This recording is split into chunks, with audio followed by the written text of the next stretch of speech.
Okay, so next video, what we're going to do is we're going to make a new blueprint class. We're going to talk about classes versus level blueprints, and we're going to make our first kind of interactive item within Unreal 4.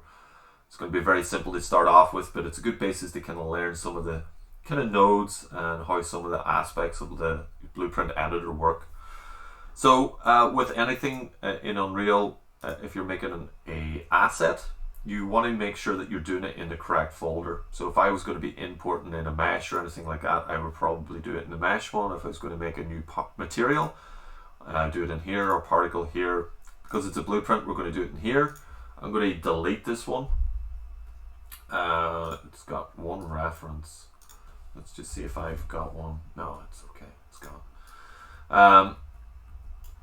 So to make a blueprint in Unreal blueprint class, all you have to do is go to add import, go to blueprint class, or right click in here and just choose blueprint class from the menu. Now when you right click it in here, you can't right click an already made asset or folder. It gives you a different type of menu. You have to right click in an empty space. So when you select blueprint class, it's going to ask you to pick from a parent class. So no matter what blueprint you make, it's always going to be based off another blueprint class.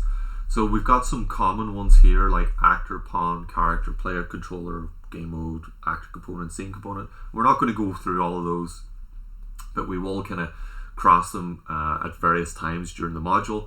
But it gives you a small description of what each one does. So an actor is an object that can be placed or spawned in the world. A pawn could be something that is possessed, so something the player can kind of take control of. A character is kind of like a pawn. It's actually based off a pawn, but it has the ability to walk around. Okay, and then there's a few other ones down there. So these are already made by Epic Games, basically, and built into the engine system.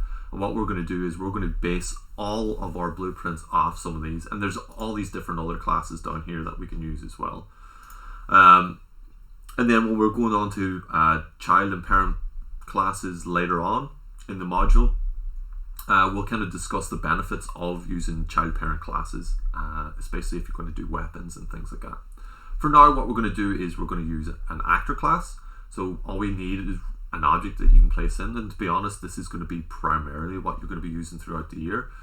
And we click on that, it's going to ask us to name something, so I'm just going to name it light. And then I'm going to double click that and open it up. So this is a good opportunity to kind of use your two screens if you have one. For me, I'm just going to grab the tab and dock it, okay, beside here. And that's another thing, you can grab all these tabs and dock them where you want. I'm just going to leave mine by default. So this is the blueprint editor. This is what you're going to see when you first open up a blueprint. Some things are going to look very similar to what you see in the level editor, like the details panel. Again, it's going to just show you whatever details you have selected, and here it's context sensitive. So I've got class default selected, there's nothing really interesting in here. I've got class settings as well, again, nothing really interesting at the minute. And depending on what I've got selected, okay, it will just show me the details for that. Over in the left hand side, top left, is the components tab. So this is where we add components to our blueprint object or class. So we can add things like cubes, 3D meshes, particle effects, sounds, physics-based things, lights, kind of like really what you need to build up an object that's interactive within UE4. We're going to come back to that in a second. And then we've got the My Blueprint section. So this here just kind of shows us what type of functions that we have in here, macros and variables. Obviously we're not going to touch that too much today because variables and functions and things are going to be showing up later on in the module. Then we've got three tabs here in this middle section. So we've got a viewport, just kind of gives us a 3D representation of what our object or class will look like in a level. Then we've got construction script, which I'm not going to go into too much now, but this is basically where we can code things that happen before the game is played, okay, which really helps with level design and things like that, and procedural aspects. And then we've got the event graph, and this is where all of our coding happens, okay? So this is where we're going to be spending most of our time in Unreal, to be honest. So those three areas are here: viewport, construction script, and graph. And we can drag and drop. Oh, shouldn't have done that. We can drag and drop those tabs wherever we want. Then in the top, we've got buttons that we've seen before. So we've got a compile button. If you make any change at all within this here, add a component, add a variable, make new nodes or anything like that here, you have to compile, and it basically checks if this code or whatever you've done is okay, and it'll give you like either a warning sign or like just will not compile at all, and you won't be able to play the game.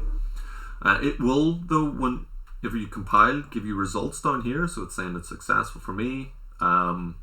If you have any issues, though, it will give you links to click on, and it'll kind of bring you to the nodes that's saying that's not working. Then we've got a save button that saves just this blueprint. We've got a browse button. This is very, very handy. So you might have thousands of assets in your content browser, you're working on a blueprint, and you want to drag it into your scene, but you can't remember where it is, okay, here. So you're like, oh, where is it? You're searching all these here. Maybe you've done some bad file management and you've saved it where you shouldn't have saved it. Clicking this browse button, it just opens up the content browser and it shows you exactly where it is, so then you can drag and drop it into your scene. Okay, pretty handy.